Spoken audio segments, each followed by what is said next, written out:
mulai bapo molong mentang rang dan hang lehap additional sekretariat nah parking lot KPK bawa ada punai ke bincangkan kumolong mentang misaki baki bon ba ki pajba ki bakwa banwan ai kublai kenyu bardet tang ba ada namar ba latat ke berproses ni olah kendu brem to la ki bon ki bala koi kendu to badan tai idang songkhat hai nei ying darai beret kan kaya ngasih kuaru banyak tu kendiat ba nomor mana dalam ajar ni untuk lapor ba lai beje ya untuk iba ardan nomor ba laku bulai bi jek ba la mulai sini tu lokal asat ke terpeng mana imlasi ban ku bulai isu rakti bento de kita ni cepat ba ki ba submet ba kedob dan ki ba untuk wan yelam bat kelong kiam ai daya iya ba ardan kan kamu ilah sampan songtai tian anu kono buji apa kamu ta ban ong pat slam ra sikenta la ban dunak kendian la ban tam kendian kamu kita gi pat ba bawan gi ba ban kublai mau gi ban padio kublai kita ni ap santun dan kira lihat kidan ki bala kerki kampelan di ong to minnya kublai na tenge gini kena ngalam ke parti ya dokter Riki Pinkon ya ba red adelbat ba dia mulai mau kenang iba Livingstone kayak itu dengan itu nomor yang 10 poin 4 nasi kayak dengan aku boleh jemi saya Ardan.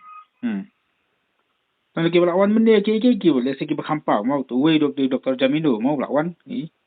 Na pernah ki kertong na pernah ki reo ke bangila pernah ki berkampau high profile personality terladai we doktor Jamino ko piong bolong jan sekretari jan KIDP. Kengila ruban yo doktor H.S. Morman. Nomor tu lade gue nih intelektual ngila panong so perhat jadi general wan kitbox jadi Ardan nge nangsa balati lang karpengor MDC jangka nong semai balati lang karpengor tekenanya langsung halang Ronaldo ka HNM ka UHM ka Hito berkebun kilawan ban ai kulai bat kerpang kinang nya taksi ro kilawan ban ai kulai kinya Ardan dan nak sekuat ni si kendiat dan way mana wadan kijing duna ka borge ba bending star harpor ba cacang to khamar motran ayo do mana siodo itu rgon ai kublai to iong kan ba ngi kersan wala ngi don layo bahar nomor ba kabadan ni bekerna pentak ke bentre to balai ngi nom kersa kamu kejakan yang Dr. Jamil uang ba ka UDP ka kersan ba ban review ka situation policy uang kumsa uang namar ba lada fipe tiba kenong mangiru ngim kwa ban ribu kalau gua bakla namar ba dei bangi kwa ban ribu ya ka reservation polisi bangi da penrong ro ya kan kamat ha manifesto jong ka parti se kemya balipat bakin penpawa ka sahaga sarkar ya kan ni akiong ni dang hakine ki kendat si ki belada ngidang yasem ya ka meeting jong ka parti